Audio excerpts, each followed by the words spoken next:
everybody. Welcome back to the Rom-Com Love podcast. We are so thrilled and excited to have our guest Brooke Nevin with us today. Welcome. Hello. Hi, ladies. Thank you so much for having me today. Oh, it's such a delight and honor to meet you. Thank you for joining us. It's absolutely my pleasure. I'm so excited to discuss all things rom-com and love and romance. Brooke, we are so excited for the premiere of your movie Meet Me in New York. It did come out in 2022, but it's premiered on Great American Family on February 7th. So we are looking forward to that. We are huge fans of that network. So you get to work with Corey Sevier again. We are big fans of his as well. Tell us about this movie. Sure. I was thrilled to get to work with Corey again. It was actually, to start with, that was my third time working with Corey. We had done a rom-com actually just 6 months prior that he directed, and he did an amazing job directing. This movie, Meet Me in New York, centers on my character, Kelly. She is a woman, an event party planner who has moved to the bustling city of New York City. And she's very talented and creative, but she's kind of become so caught up in her busyness, and it's let her, she's let the balance in her life kind of slip away. And I think she's very relatable for anybody who has prioritized a to-do list over a to-feel list. So she's at this moment, I think, this turning point in her career and life where she's realizing that she is really good at organizing everybody else's joy and their big events in her life and in their life, and she's sort of forgotten to give some attention to that in her own. Mm. Oh, that I sounds really like what you said with the to feel list. I haven't heard that one before, and I actually really like that. And I'm an event planner by trade myself, so I resonate with that. Then this is your movie. This is my movie. I did watch it last night because if you can, we want people to tune into Great American Family, but Yes, of if you course. cannot wait, it is available out there. Wink, wink. Amazing. Well, look, if it's available to more people or as many people as possible on different platforms, then that makes me very happy. So, Yeah, I found it on Pluto, and I believe it's also on. I can never get this one right. If it's Fa Awesome or Fossum, like whatever this one is, it's the F before awesome. I think it's awesome. Fossum, Awesome. Yeah. and I haven't quite Awesome. figured out.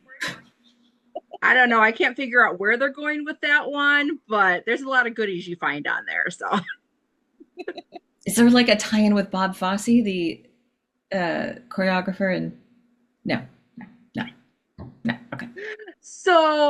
well, like you said, very busy and then trying to keep that work-life balance. Yeah. Do you have any fun behind the scenes stories, especially with those alpacas? Oh, sure. Well, I mean, what I forgot to mention is that, it is a love story, right? So Yeah. she meets Joe, and Joe is an editor of this lifestyle magazine. And I mean, they have a meet cute, but really I guess you could call it meet rude. I don't know, like, because their first time that they meet, they have a bit of a little bit of a clashing moment, which sets up sort of the energy of them having to work together in the rest of the movie. But I mean, the alpacas, let me see, funny behind the scenes stuff. I will say that alpacas don't always do what you want them to do. They don't always hit their marks.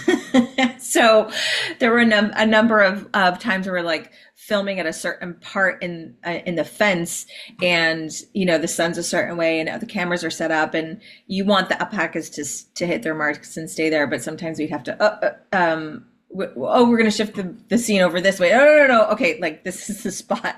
Can we get the alpaca handler with the snacks and get them to Mhm. just stay? Oh, they're so cute. I love They're alpacas. So so cute. Yeah. They are so cute. And one of my favorite things is because, of course, yes, as you said, your characters are working on a birthday, they're planning the birthday party of Joe's niece as she's turning 10. And so that's giving your character just a really fun, different avenue. Because let's be honest, in event planning, there's a special, you kind of specialize in more like corporate events or, like, and there is different realms of it. And so I think this was kind of out of the box thinking too, which Yes. was a lot of fun. But one of my favorite things is just that Joe was like so out of his element. And a line that stuck out to me when it came to the alpacas was he was asking for quietly, like, can we rent one or something like that? And the guy's like, What? You yeah, wanna you wanna rent my alpaca? and then, and then the guy's like, you're inviting me to a party? Like, I liked that dynamic. I kind of wanted more. Yeah, no, I really love that moment in the movie. I thought it was played so well, and I think that the guy who played the alpaca handler, I don't know if he was an actor, if maybe he really was the handler. I'm not sure, but he brought such a like a grounded level of just being super real to this to that scene, which was great. It was so funny. So how often do you get to work with children in these rom-coms that you're doing? You had a great actress with her. She was wonderful. She was so just unapologetically herself and so full of energy and so game for all the scenes, especially in the ones that we were eating ice cream or dancing, which, I mean, if you're a kid and you get to dance or eat ice cream for Mm-hmm. a job, that's amazing. I love that for a job. Um, but I've worked with kids a couple of times. There was a really fun Christmas movie called Crashing Through the Snow that I got to do for Hallmark. And Mm-hmm. we had a little girl in that movie who was so sweet and so fun, both the kids in that movie. Mm-hmm. Um, but I love working with kids, and I'm a new mom now, and I feel like I'm really excited to work with kids now that I have my whole world has been opened up and turned upside down in terms of just even like how you relate to these little souls. It's really it will be a really fun opportunity to get to work with kids now that I am a mom. So I look forward to Oh, that. well, congratulations. That's very exciting. Brooke, I can imagine just now that you're a mom, just feeling maybe more of when you play a character who's working with a child, like you said, kind of that nurturing attachment that maybe now you feel and understand a little bit more. That's Yeah, I think it's part of that. And I think it's just like a comfort level. Like I think Mm, I've always been comfortable around kids, but um I think I'd be even more comfortable. The ways that like silliness and playfulness is such like an integral part of how I relate to my son. I think I would find mm. that even easier when I work with kids in the future. Yeah. So amazing. have you gone back to work since welcoming your son? I have a couple of Okay. times, and they've been really Okay. great experiences. One was when he was just like a little potato, and I got to bring him on set in the trailer, and then another time, and I've been working sort of behind the scenes still. I've also been writing rom-coms and Mm-hmm. producing and things like that. So that's sort of a behind the scenes, sort of under the hood look at rom-coms, which I love seeing it from all different angles in that way. So. So, we started watching your movies, for sure, about a decade ago. The one that jumps out to us is Journey Back to Christmas. Um, And so that really started the Hallmark going back in time and the time travel. You guys yeah. were kind of the pioneers for that one, and it did. I mean, all these years later, it's a storyline that I still remember. Kind of what was the way that you found yourself into these movies back then? In terms of as an Just in actress, general for you, for your, yeah, as an yeah, actor, because you did a lot of comedy and you had a lot of other things on your resume. But yeah, what made yes. that Well, jump? my very first intro to Hallmark was a beautiful story called "Come Dance at My Wedding" with John Schneider, who played my father, and um, and it was just a really lovely, touching story about preparing for a wedding and wanting to reconnect with a father that she was estranged from, my character. And it had some really beautiful resonance for me as an individual. And I love dance. I love partner dancing. So that theme and that element Mhm. of finding your way in partnership was such a beautiful aspect of the movie. But I got to do that movie, and I think that's sort of what introduced me to Hallmark, and then opened up the door to get to do more of the rom-coms and the seasonal type films. I also pitched a story to Hallmark that actually to the executive that I met on Journey Back to Christmas. So that became Jingle Around the Clock, that movie. And that was such a joy to see the glimmer, the beginning of my story, then get turned into the full script. And then I got to produce that movie as well. So that was a real eye-opening experience into all the things that go into making these movies. Mm. Yeah. Oh, incredible, Brooke. So, can you tease any producing or directing projects that you have coming up? I can. Well, I have two. One movie starring Joey McIntyre has already aired the Christmas before last on Roku channel, and it's called Jingle Bell Love. And that was a movie that, well, I wasn't involved in the story. I was involved in making sure that it got to the right company so that it could be made. And so it turned out so beautifully, and people loved it so much that they did a sequel. So called Jingle Bell Wedding.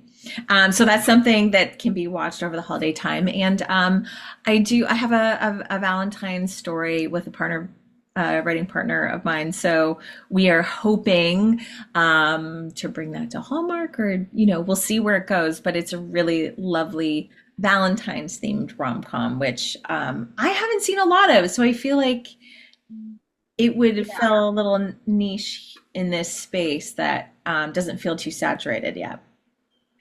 I agree with you. They're really starting to make more, well, I think just in general, just in the more of the rom-com avenue. Like when Hallmark Plus came on board and they were advertising at home of the rom-coms, it took me a second because I was like, I mean, Hallmark is always the feel-good stories for sure, but I never really associated that with a rom-com. And then I started noticing like more of the physical comedy. And so when you're writing your stories, do you like to play into that?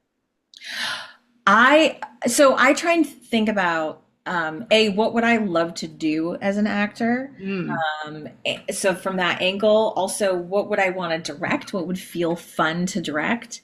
Because I've gotten to direct a rom-com, and there Hmm. was a huge physical comedy aspect to it, which I was really keen to bring out in both the camera shots and the physicality of the actors and the timing and all of those elements.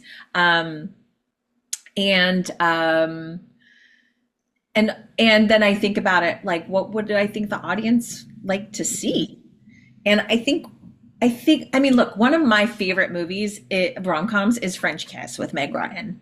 And Oh. there is so much physical comedy in that movie. And Meg Ryan, my goodness, I mean, she's Hmm. down Yes. to Yeah. her. Um, but yeah, I think when you can put characters in situations where they're forced to do especially physical things that are unexpected, or as a cover, or any of the that become sort of a set piece, I think it's so funny. And that's also why I thought it was very cute that Corey's character Joe is was very sweet at the end, where you've got this very kind of neat, organized guy who's willing to put on a tiara and wings Oh and yeah. do a dance for his niece because, yeah, it's very Yeah. funny and cute. So what's your favorite rom-com trope to write for or play yourself? Pardon me, or what? Or, or play yourself? Oh, I mean, one of my favorite tropes.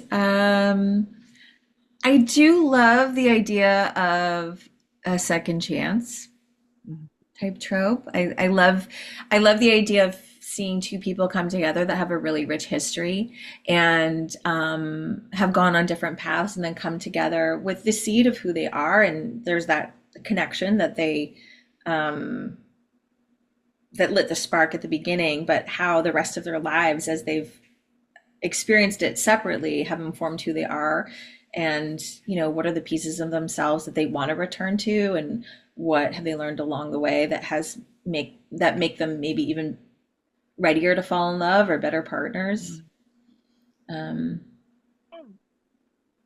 I love that. And I actually will throw one in on that I've been pitching around lately, just because I feel like this is kind of a niche that's still kind of open, is first time love in your later years, because I think we oh, concentrate so much about that second chance, which I love the second chance. I'm all for yes. that too.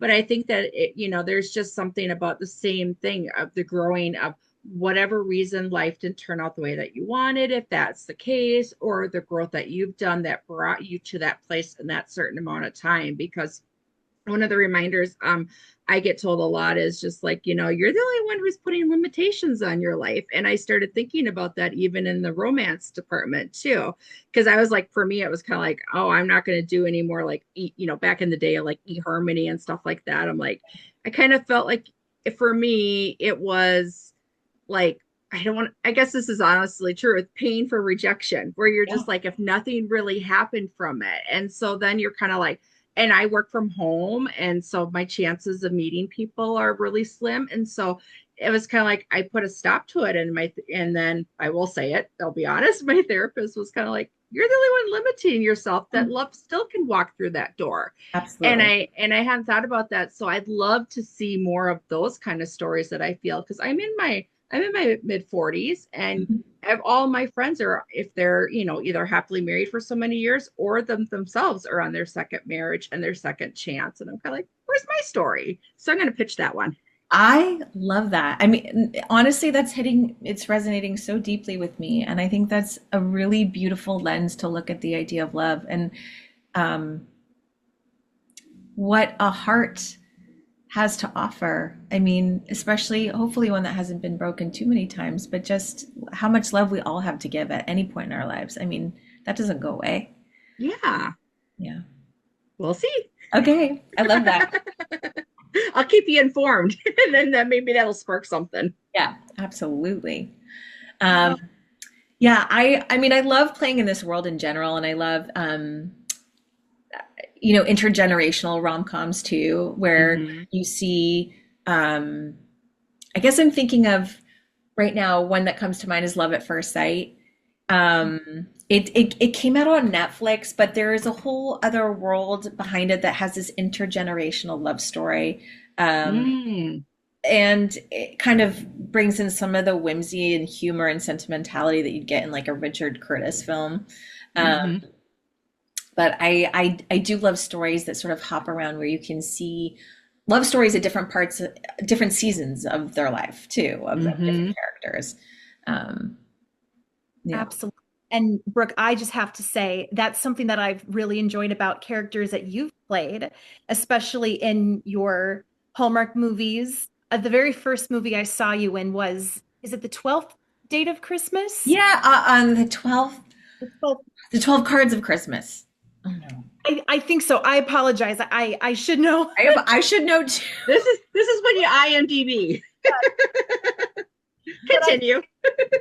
I so appreciated how in that movie your character was kind of the secret Santa gifter. You just Yeah. wanted, this man feel special and kind of find his Christmas spirit. And then in Journey Back to Christmas, um, you and oh my goodness, your co-star that you worked closely with, I apologize for I forget his name. Um, Oliver Hudson. Oliver Hudson, Yeah. yes. That was a really beautiful love story of these coworkers, kind of a brother sister, but they really do care and love about each other. Yeah. And then just in your other movies, I just really appreciate how, and in Jingle Around the Clock, you kind of are working closely with your co-star who's kind of your coworker, but you kind of end up, you want to set each other up for success. And so I just appreciate just all the characters you've played, because I agree, it's these characters have had different love stories and have shown different types and different sides of love. And Mhm. Oh, thank you. I really appreciate that. They've all been so fun to play in different ways and um, you know, what their love language is. It's kind of been different for each character. Mhm. But ones that I've found a way to connect to absolutely in each instance. And that was on the 12th day of Christmas. thank you, Catherine. There we go. You all had it in a different element. See, the thing is with some of these movies, they all have a different name too before they come out. Yes. So sometimes I'm like, I'm holding two or three different titles in my mind. We all got the 12 though. We all remembered. We got the 12. We knew it was 12 something. Well, we are huge Signed, Sealed, and Delivered fans and Kevin McGarry fans. So can Yes. you talk to us about that experience of filming with that amazing close community? Because I mean, that one was kind of in the middle of their 2-hour movies that they were doing. That's So right. you walked into a really close knit, but your story resonated and still resonates. And I think that's actually one of the top ones in the 2-hour Um, movies that gets no rewatched. kidding. That was Yeah. it was such a special story to get to film. And I love Martha's writing. She does such an amazing job of creating these characters that have a sense of like wonder and whimsy to them, but doesn't shy away from these elements of, I mean, heart subjects, things that could feel heavy, but somehow she has Hmm. this really delicate touch where we're shown our way back to ourselves. Like even if things take us a slightly darker turn, it's wrapped in this element of heart and love and community. And um, I love watching I love watching all the characters on that show and Hmm. how the stories are laid out. But this was really special. I got to meet the cast in a time when we used to do dinners before we would film. I think that's kind Mm. of gone away post COVID, but it was a really special time where you get to get a sense of the people that you get to work with, and they're such lovely, fun people. Um, and I will tell you something really romantic and lovely about Kevin McGarry, which is while I was filming that, it was the 12-year kiss anniversary of my husband and I. We celebrate a kiss anniversary and also an anniversary, but it was a 12-year kiss anniversary. And I was determined to, he came up to visit in Vancouver when I was filming. And Kevin helped me find a trumpet player because I was like, I have this idea. I'm going to have a trumpet player just playing on this romantic street corner in Gastown in Vancouver. A Kiss to Build a Dream On was the song that he played. Um, Kevin Oh, I was love so it. into it. He was like, this is a great plan. And I just loved how like another guy was so unabashedly like pro romance and love, like, yeah, I'm gonna help you find this guy. And it was just it definitely helped. I mean, I was like, oh, yes, I will, play your wife on screen, no problem. But he's such a sweetheart and a hunk and all the things. You're Oh, like, my character will forgive your character based on this. Exactly. exactly. That is such a sweet story, Brooke. Oh, Yeah. that's beautiful. That definitely seems like something he would do. We're Yeah. so glad you got to have that experience with him, and you two were fantastic on screen. Oh, thank you. Yeah, we had a lot of fun working together. And I might say that my surprise went off very well. Oh, good. It was a very romantic moment. Good. Well, and honestly, with the way that he loves Kayla, that's no Oh, surprise yeah. because that's always the kind of the talk between the McGarrys. We're like, we just love the way that they just love each other. Yeah, I'm very excited for them starting a new family. Yeah, we Not are too. We got like to. but yeah, you know what I mean.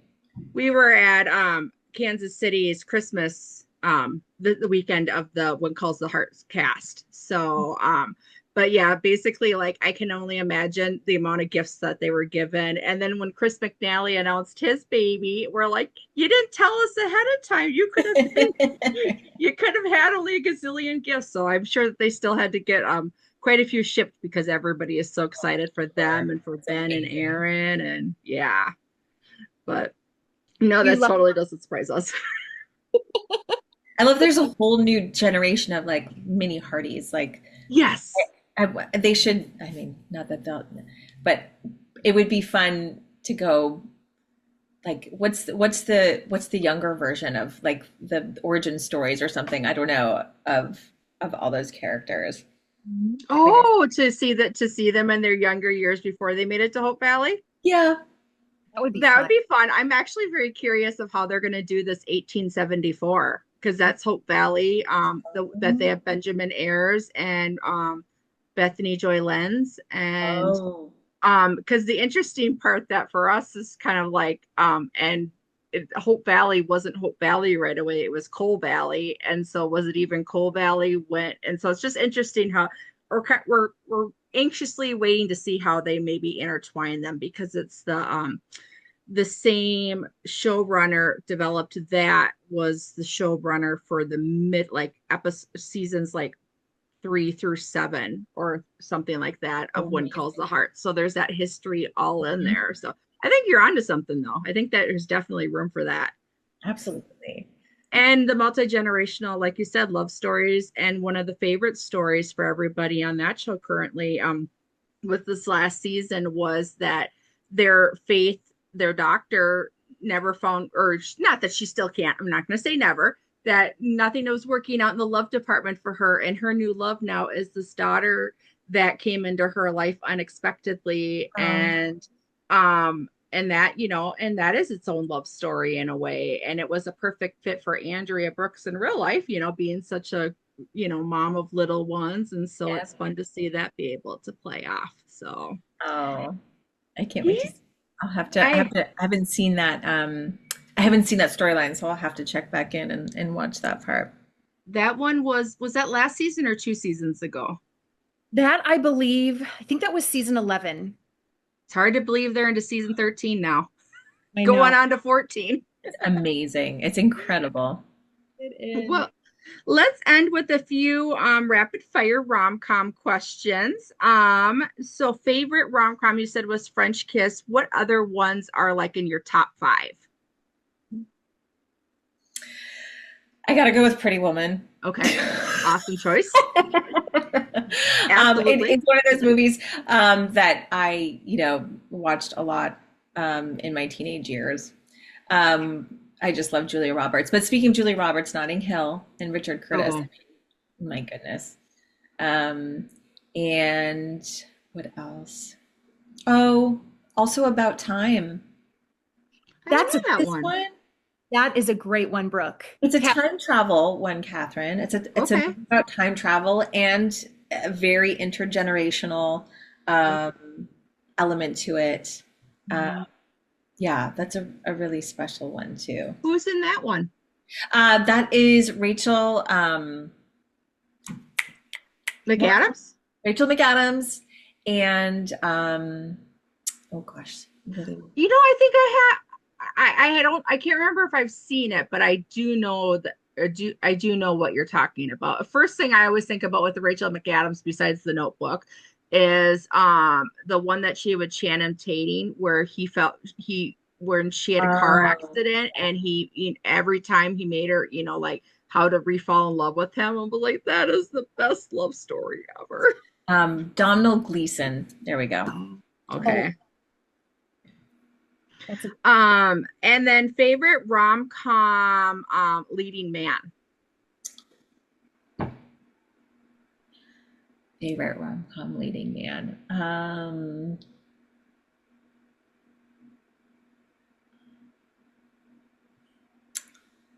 It's gonna sound so funny. I'm thinking of Reese Witherspoon he's coming to mind first. But he hasn't been in a whole lot of rom-coms. Okay, wait, let me think of a better. Sorry, I've got so many versions of No, I'm curious what that movie is that you're thinking of. Okay, I just find him so dreamy. But like why? Sweet Home Alabama. Oh, yes. Brooke, I love him. He is so handsome in that movie. He's so dreamy. Yes, Josh Lucas. Lucas. Yeah. Oh, love Josh. Great choice, Brooke. Yes. Yeah, I was kind of surprised he didn't do more rom-coms. I I was, know, me too. yeah, Mhm. yes. It was that one was a real toss-up. I mean, I'm a sucker for first-time love and then getting back with who you're meant to be with soulmate, but it was hard not to root for Patrick Dempsey. You know, you had McDreamy there too. That was a Yeah, tough job for Reese. McDreamy and I mean, I have a very funny story about McDreamy and McSteamy, as he's known from um, Oh Grey's yeah. Anatomy, is that I got to do an episode of Grey's Anatomy, and I mean, they're both very handsome men. They're very lovely, wonderful to Yes. work with. Um, and McSteamy came and approached me at lunch at a restaurant in LA. He was with his basketball crew. I was with my beloved at the time. And he was just saying that our episode turned out really great, and I was like, "Oh, wonderful!" There was like we were wondering if like a comedic portion was playing. He's like, "Don't worry, it looked really good, turned out great." And then I just like floated to the car after we were done lunch, and I was just standing in front of the driver's seat, and my boyfriend at the time, my husband now, is like, "Hey, babe, I drove." I was like, "Right, right." Like, I know where I am. I promise. I can get myself home still, maybe. Yeah, I'll just float on home. Yeah, exactly. Just put me on a cloud. You're But like, what I love about Patrick Dempsey is that we were getting makeup done at the same time in the makeup trailer, and Madonna came on, and he was just singing along to Madonna, and I think they were playing like the Immaculate Collection or some version of Madonna that I knew very well on repeat for me in the late '80s, early '90s, and that was also very fun. So, Oh, so amazing. if you could do a rom-com with any star, who would it be? oh, that's such a good question. Okay. Mm-hmm. I would want it to be with like from the Hallmark world or You know what? We're gonna go across the board. Yes. Any. Mhm. anybody um mm, I want to go back in time and do a rom-com with George Clooney. Yeah, Oh, great choice. Can I Absolutely. do that? Can we go back in time? Yes. one of my favorite ones is One Fine Day. Mine too. I love that That's movie. why we're besties, Brennan.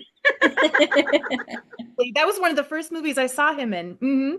Mm-hmm.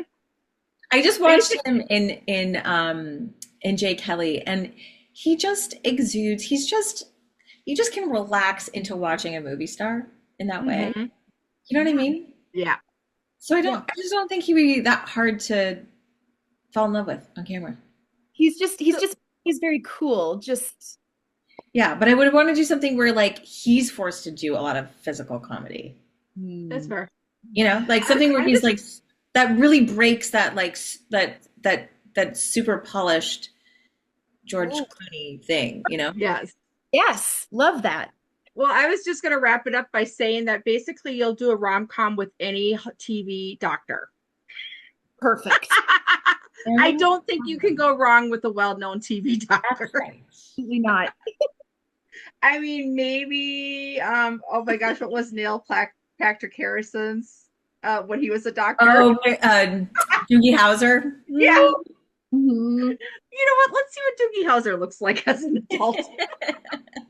I mean, he's an amazing singer. We would probably do some sort of rom-com musical. We Oh love my gosh. it. Can you write one? We need more of those. That's Yeah. true. It's been yeah, those need to come back. I play Singing in the Rain, but also well the song Good Morning. Good morning to my son all the time. It's our good morning song. And so it's just such a fun way to communicate through a song. So, and especially the big feelings of romance. I mean, that's why we sing in musicals, is because we literally have no other way to express ourselves but to burst out into song. So We'd love to have you come back and chat about the movies that you're writing and go a little bit more detailed into Sure. that if you'd be willing. I would love that. But I'm going to end with one fun trivia question. So you and Kevin share which Dallas co-star in common for your rom-coms? A Dallas co-star? Well, yeah, he was in the original Dallas. Oh, of course. Patrick, um, You got it. Duffy. Duffy, Patrick Duffy. Yes. He is Uh a joy. Oh my gosh, Patrick Duffy is so lovely to work with. Oh, I love that Kevin worked with him too. yeah, he worked with him and Aaron Cahill worked with him in acts of random acts of Christmas. Oh, wonderful. And so, yeah, and that's actually somebody who I would love to see him come back and do more. We haven't really seen him come and there was him, it was him and Jacqueline Smith actually with Kevin and Aaron. And that was a really fun combo. I'd love to see him back in some more Hallmark movies. So fingers crossed. Maybe I'll write another intergenerational one and come invite him to play. Well, we are there for it. You're on board, girl. All right. Okay, well, Catherine, thank you so much for having me. It was such a delight. Thank you for Well, we joining. look forward to doing it again. Absolutely lovely to meet you. Lovely to meet you. Bye. Bye.